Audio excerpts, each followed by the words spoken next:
খেলাধুলা হচ্ছে মাদক থেকে অনেক দূরে রাখে যে কোনো কাউকে। আমরা বিশ্বাস করি যে সকল তরুণ বা শিক্ষার্থীরা যারা সুস্থ বিনোদন ও সংস্কৃতিতে খেলাধুলা চর্চায় যুক্ত থাকে তারা কখনো মাদকের সাথে যুক্ত হতে পারে না। যদি খেলাতে না পাঠায় তাহলে তার মন মানসিকতার বিকাশ হবে না। সন্তানদেরকে খেলাধুলার সাথে সম্পৃক্ত করুন, আমরা একটি মাদক মুক্ত জাতি হব। কক্সবাজারের চতুর্দিক দিয়ে ধরতে গেলে মাদকে জড়িত।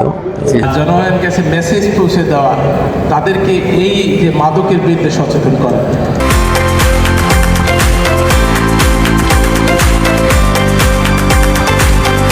অনেকেই কক্সবাজারকে মাদকের স্বর্গরাজ্য বলে থাকে, কারণ টেকনাফ হতে মায়ানমার দিয়ে প্রচুর পরিমাণে মাদক কক্সবাজারে চলে আসে, তারপর সারা বাংলাদেশে সাপ্লাই করা হয়, এটা সবাই জানে।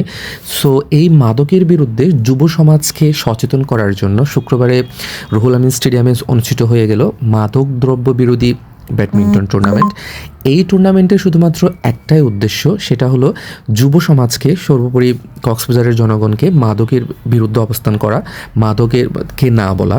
কারণ মাদক হচ্ছে আমাদের স্বাস্থ্যের জন্য ক্ষতিকর, আমাদের জীবনের জন্য ক্ষতিকর, সর্বোপরি আমাদের উন্নয়নের অন্তরায়। সো আমরা যদি মাদককে না বলতে পারি, আমরা নিজেকে স্বাস্থ্যবান করতে পারবো, নিজেকে নিয়ে আরও ভাবার সময় পাবো, নিজেকে নিয়ে উন্নয়ন করতে পারবো, সর্বোপরি দেশের উন্নয়নে ভূমিকা রাখতে পারবো। সো আসুন সবাই মিলে মাদককে না বলি আর সুস্থ সুন্দর জীবন গড়ে তুলি।